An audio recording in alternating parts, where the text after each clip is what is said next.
Hello and good morning to you all. From Viet Nam, we're coming to you live from the GEF Assembly.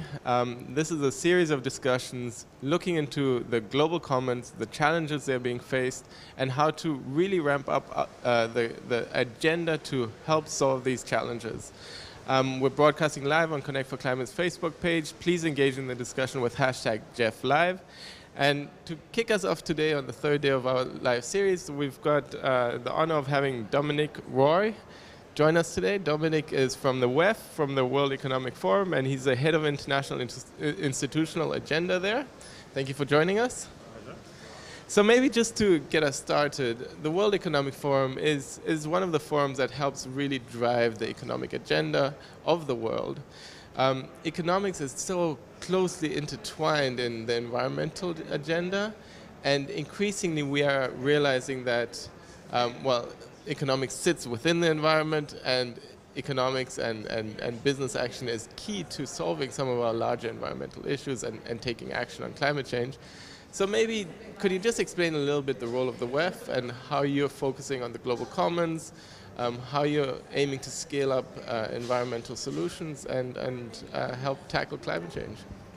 Delighted to do so, and it's a pleasure to be here in Da Nang at the Sixth GEF Assembly. So the World Economic Forum is the international organization for public-private cooperation. So if there are kind of wicked problems out there which require more than just a government or more than just an NGO or more than just one business to solve it, the platform that the World Economic Forum offers helps to resolve those issues. So in the world, things like the pay gap between genders, gender parity, or the future of jobs, or issues of trade and how we can get the benefits from trade and not some of the risks. And of course the environment.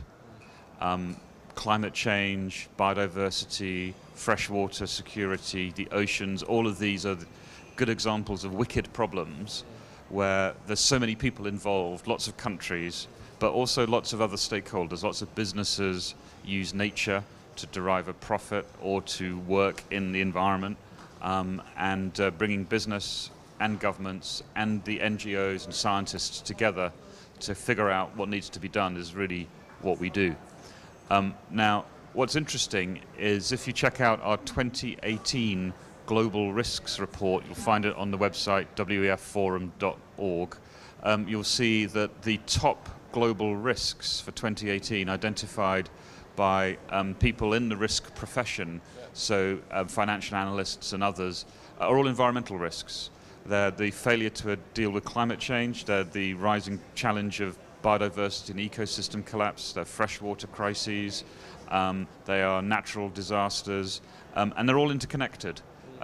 Food crisis, failing states, water crises, environmental crises. So these are the reasons why people who might not be in the environmental agenda are in the environmental agenda.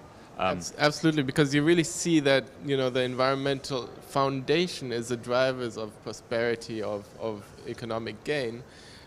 So let's focus a little bit on the GEF Assembly. We're here at the GEF Assembly where we're tackling the global commons. So what's the role of the WEF here? What's your message to the GEF Assembly, and how are you working with the partnership to help advance the agenda?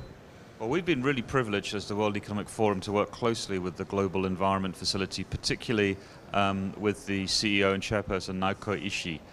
Naoko approached us 2.5 years ago in the run-up to what they call the GEF 7 replenishment, where you've managed to get more development agencies put money into GEF to support activities. Yeah. And her ask was quite simple. Can we get organizations who engage business to be behind the agenda of the GEF? And what's interesting about that is at the global commons level, as you've mentioned, often we think, well, there are international protocols like the Paris Agreement on Climate Change, or lesser known ones like the Convention on Biological Diversity, CBD, or the Convention on Desertification. But if we believe the science, despite the existence of all of these protocols and arrangements, things aren't getting necessarily better. Emissions are going up.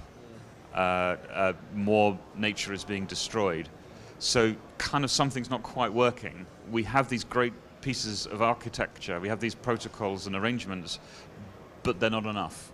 So how to bring in then other stakeholders like investors or businesses to provide a new dimension to the challenge. And that's what we've been delighted to be able to do alongside other partners like the IUCN with their network of scientists, or like the World Resources Institute with all of the analysis and NGO stakeholders. And together, the World Economic Forum, the IUCN, the World Resources Institute, the Stockholm Resiliency Centre, and the Global Environment Facility put forward this idea of a Global Commons initiative to have a new think about the new kinds of partnerships or collaborations we need to manage our global commons. And really using science as the foundation of that, to have these kind of science-driven targets as guiding principles to help rally all stakeholders, and in particular business and the private sector. So I'd like to pick up a little bit more on that, on the public-private collaboration and the need to include the private sector and investors as we go forward. So a lot of the discussion here is around transformative change. We realize that the challenge to solve some of these global commons issues is way beyond the public sector. So what is the role of businesses? How can we get investors even more excited around setting up new businesses, running or redirecting businesses to make them more in tune with maybe circular economy thinking, or more in tune with a decarbonized, resilient kind of development strategy? Where are the key areas that we can help create this excitement for the private sector? Yeah, it's interesting. So you're kind of looking for entry points, like kind of where will business play a role? And there's two kind of ways to look at this. One is large projects, and the other is, you mentioned it, on the investment side. Let's just start with the investment piece, because as you know, right now we have this sort of battle royale that's taking place between those who see themselves as activist shareholders in companies who want to take money out as quickly as possible for a quick profit. And that's perfectly reasonable in many kind of capitalist societies and such. But then you have others in the investment community who see that you get better returns with a long-run approach. And some of the better run, more successful investment houses are getting better returns by taking a long-run approach. So there are impact investment funds like Rise Fund, like TPG, even Larry Fink of BlackRock, which is a pretty big investment house, wrote a very interesting letter talking about the returns are in the long run. And that is hugely interesting, because some of the companies that we know of, a Danone in France, or a Unilever, or a Procter & Gamble, or even others we might not have heard of within kind of supply chains, a DSM, which is a chemical company, a Mitsubishi. Many of these players, a Royal Dutch Philips, have to deal with that battle between investors in the short run and investors in the long run. And if the first thing we can do is start to show that businesses will gain more money in the long run by taking long-term decisions, then everyone starts to get happy, including their pension funds and including the people who work for them. Olam is a very good example of that. The chairman of Olam has been here, and he made a very strong case that actually you don't have to be an environmentally intelligent person to be an intelligent person about the environment. Right? So we can listen to the science, but then we can react as other stakeholders to say, okay, so what we need to do is X, Y, Z. And examples like the circular economy provide very good practical areas for that action. Why would you make something? If I'm going to make a big piece of hospital equipment, very expensive. I'm going to sell it to you. Here we are in Vietnam. You're Vietnam. You're the chief purchaser of hospital equipment for Vietnam. Yeah. So this big scanning device is quite expensive. You've bought it, and suddenly now it's yours. It's on your balance sheet. It's your asset. Yeah. After 4 years, it might be out of date. Yeah. So you need to buy another one.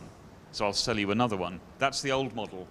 I make some money. You have to pay a lot of money. You probably go to the World Bank or somebody for some financial support to buy it. Yeah. But every time it runs out, where does it go? onto a dump site or something, but inside it are all kinds of interesting pieces of cobalt and gold and silver and copper. And what if I didn't sell it to you, but I rented it to you? So I give you a service of a hospital equipment, and I guarantee that every time there's an update to it, new technology, I'll fix it and I'll improve it. And every time a piece wears out, I'll take it back and I'll give you a new piece. You win because you always get the best hospital equipment. I win because it saves me a lot of money to keep reusing the parts for other equipment rather than buying it always fresh raw materials. That's exactly the shift from product to service, which is happening in the circular economy, which has profound implications, not just for the environment, but as we were saying, for business models. Exactly. And that's the interesting thing. And that is actually really where the excitement is, that businesses are shifting. They're innovating to redefine their business strategies, to make it more service-orientated. We see it also in the transport sector, where car companies are not only car companies, now they're actually transport service providers. And this is the excitement. So maybe just to elaborate on that to our youth audience, we're on Facebook Live. How is that an opportunity for young people? How can they get involved in building this new climate economy or this new sustainable future that is driven by social enterprises, that is driven by businesses that are environmentally and sustainably minded? Well, the first thing is actually it's a very, very exciting time to be, I reckon, between about, like, let's say 20 and 30 in this domain. So I'm 48, so I'm kind of not 20 to 30. I wish I was. But what has happened in the last 5 or 6 years is we've realized that, and with the greatest respect to those in the international development space, the answer to these problems is not going to come only from aid from the West going to poorer countries. There's not enough taxpayers' money to do that, but also it stifles innovation. This is just sort of grant off-balance sheet money to keep things going. And we're seeing so many kind of new ideas emerging about how to clean plastics out of the ocean, how to have social enterprises that use apps and connect people up to micro-banking.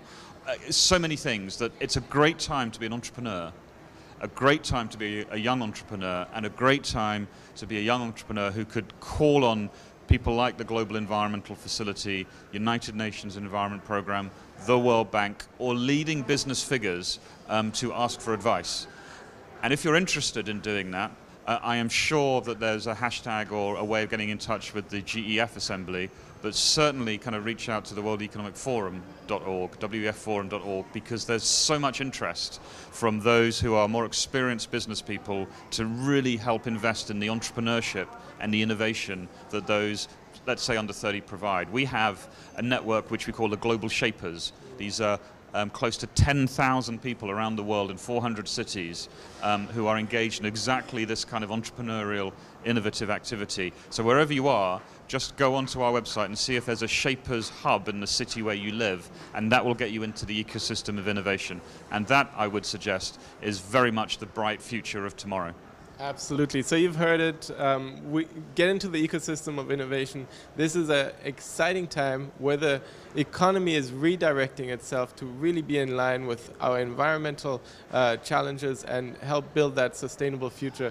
Thank you so very much for joining us here on the GEF Live series here in Vietnam at the GEF Assembly. Thank you and have a good day. You're very welcome.